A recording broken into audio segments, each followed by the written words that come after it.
Assalamu alaikum, dear viewers. Hope all of you are doing well by the grace of the Almighty Creator. I'm also fit and fine. Well, in this video, I'm going to discuss about how to make negative sentences and interrogative sentences, because negative and interrogative sentences are one of the most useful parts of any language. Because if you want to make any questions, or if you want to ask any question to someone or somebody, you have to know the tricks of making interrogative sentences. And if you want to disagree with something or someone, you must use negative sentences. So without making any delay, let's get started. আমরা যদি আমাদের day to day লাইফে ব্যবহৃত সব সেন্টেন্সগুলোকে একত্রিত করি, তাহলে সেগুলো কোনো না কোনো টেন্সের ভেতরে পড়বে। অর্থাৎ আমরা যে 12টি টেন্স জানি, সেই টেন্সের ভিতরেই কিন্তু পড়বে। এখন কথা হলো, এই 12টি টেন্স গঠন করতে গেলে যদি আমরা ভার্বের দিকে খেয়াল করি, তাহলে আমরা দেখব যে সব ধরনের সেন্টেন্সেই অথবা সব ধরনের টেন্সেই কিন্তু অক্সিলারি ভার্ব অথবা হেল্পিং ভার্বের উপস্থিতি পাওয়া যায়। ক্ষেত্র বিশেষে শুধুমাত্র সর্বোচ্চ 2টি টেন্স ব্যতীত। সেই 2টি টেন্স কি? একটি হচ্ছে সিম্পল প্রেজেন্ট টেন্স অথবা প্রেজেন্ট ইনডিফিনিট টেন্স নামে পরিচিত আমাদের দেশে, এবং অপরটি হচ্ছে সিম্পল ফার্স্ট টেন্স অথবা first indefinite tense.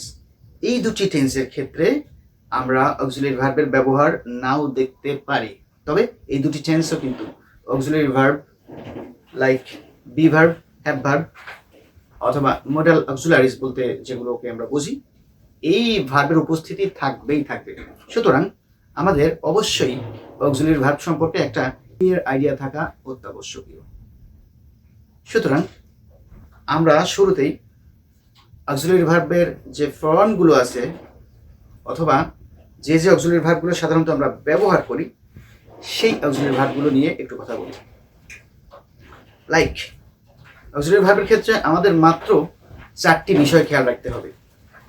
I repeat, auxiliary ভার্বের ক্ষেত্রে আমাদের 4টি বিষয়ের প্রতি খেয়াল রাখতে হবে। নাম্বার ওয়ান হলো বি ভার্ব। বি ভার্ব যদি আমরা বলি, তাহলে বি ভার্বের ডিফারেন্ট ফর্মস, লাইক এখানে হতে পারে বি ভার্বের প্রেজেন্ট ফর্ম রূপে এম, ইজ, আর এবং পাস্ট ফর্ম রূপে ওয়াজ, ওয়ার। টোটাল 5টি ভার্বের কথা আমরা বললাম এখানে।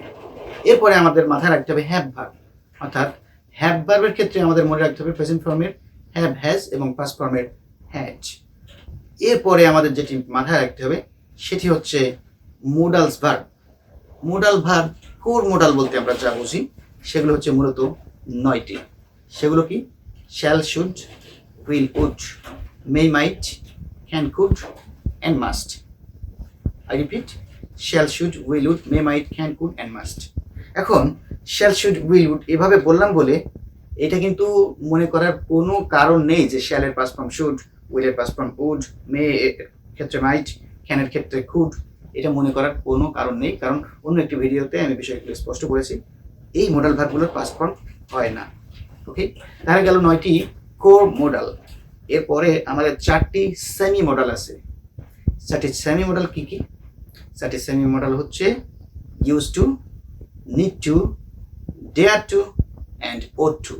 I repeat, used to, need to, dare to and ought to. আমরা এর বাইরে ডু ভার্বকে আমরা অক্সিলারি ভার্ব হিসেবে ব্যবহার করতে পারি। ডু ভার্বের ক্ষেত্রেও 3টি ফর্মের কথা আমাদের মনে রাখতে হবে: do, does and did. I repeat, do, does and did. So our primary discussion has been finished, and now I'm going to give you several examples on the verbs which I have already mentioned. Okay, so am, is, are. Am, I'm starting with am. I'm a teacher. If you want to make it negative, just put not after am.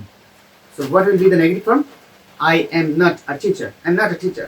And if you want to make it interrogative, then bring the am in front of the subject. So what will be the answer? Am I a teacher? Am I a teacher? Likewise, our next sentence is going to be with is. He's a singer. Suppose he is a singer. So what will be the negative form? Simple. Put an extra not. Put an extra not after is. So the answer is going to be he is not a singer. He is not a singer. And for the interrogative sentence, it will be is he a singer? Is he a singer? ঠিক এভাবেই আমরা শুধুমাত্র ভার্বের যে ফর্মগুলো আছে এবং modal ভার্বের যে ফর্মগুলো আছে এগুলোর পরে সরাসরি যদি আমরা নট বসিয়ে দিতে পারি তাহলেই কিন্তু আমাদের নেগেটিভ সেন্টেন্স তৈরি হয়ে যাবে। এবং একই সাথে যদি এই বি ভার্ব এবং মোডাল ভার্বগুলোকে আমরা ধরে সামনে এনে বসিয়ে দিতে পারি সাবজেক্টের সামনে, তাহলে সেগুলো অটোমেটিক্যালি ইন্টারোগেটিভ সেন্টেন্স তৈরি হবে। তবে অবশ্যই খেয়াল রাখবেন যে ইন্টারোগেটিভ সেন্টেন্স যখন আপনি স্পিক করবেন তখন কিন্তু টোনটা যেন জিজ্ঞাসা করার মতো হয়, like what is your name, এরকম না, হোয়াটস ইয়োর নেম, ঠিক এরকম আপনার কথার যে ভঙ্গি অথবা যে টান, যেটাকে ইংলিশে আমরা বলি টোন, এই টোনটা যেন কোশ্চেন করার মতো হয়, তাহলেই ইন্টারোগেটিভ সেন্টেন্স হবে। So let me give you some more examples. Like may, it may rain today. For negative, it will be it may not rain today. For interrogative, may it rain today? If I want to use can in my sentence, I can solve the problem. Okay?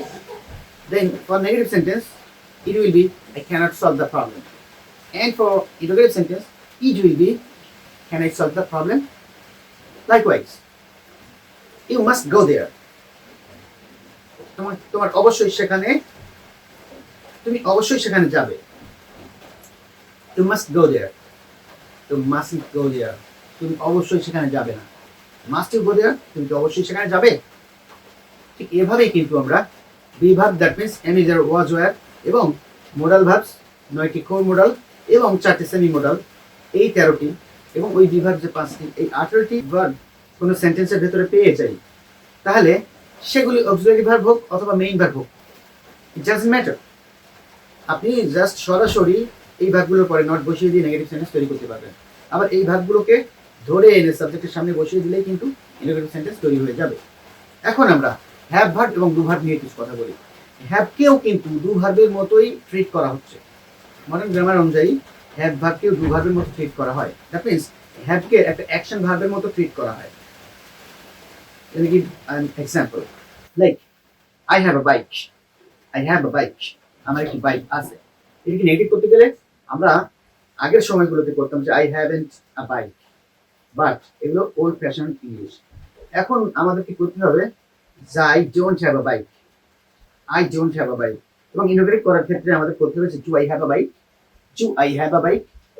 ওকে, ঠিক একইভাবে she has a car অথবা she has an umbrella.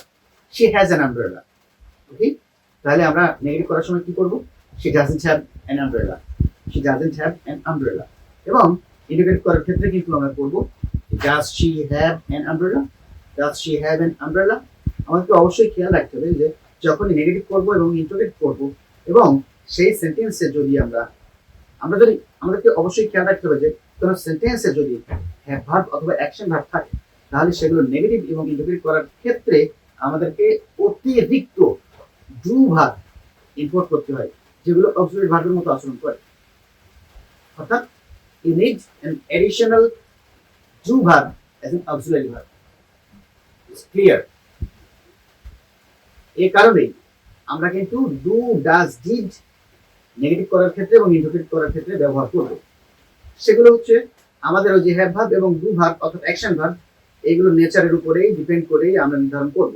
Like she sings nicely. She sings nicely. সে খুব সুন্দরভাবে গান গায়। এখন এই যে একটি মাত্র ভার্ব সিংস, এই যে সিং ভার্বের পরে খেয়াল করে দেখুন, সিং ভার্বের পরে কিন্তু এস অথবা ইএস আছে।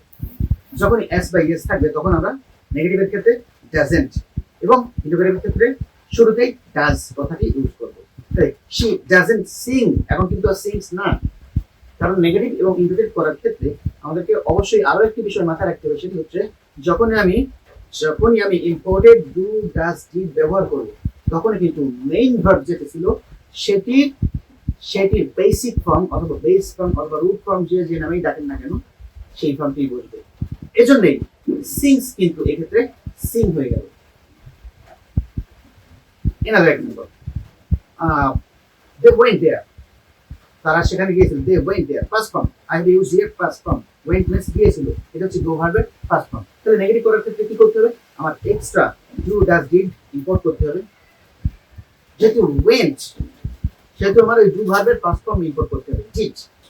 শি ডিডন্ট গো দেয়ার, এই যে ওয়েন্টের বেসিক ফর্ম বা বেস ফর্ম বা রুট ফর্ম ফাউন্ডেশন যে জেনুইন ডাকি না কেন, এটা কিন্তু গো, আমি কিন্তু গো কথাটা ইউজ করলাম। তাহলে কি হলো, she didn't go there, she went there K negative করে কি হলো, she didn't go there। আবার যদি ইন্টিগ্রেট করতে চাই তাহলে কি হবে, did she go there, did she go there, সে কি সেখানে গিয়েছিল। আশা করি বিষয় ক্লিয়ার হয়েছে।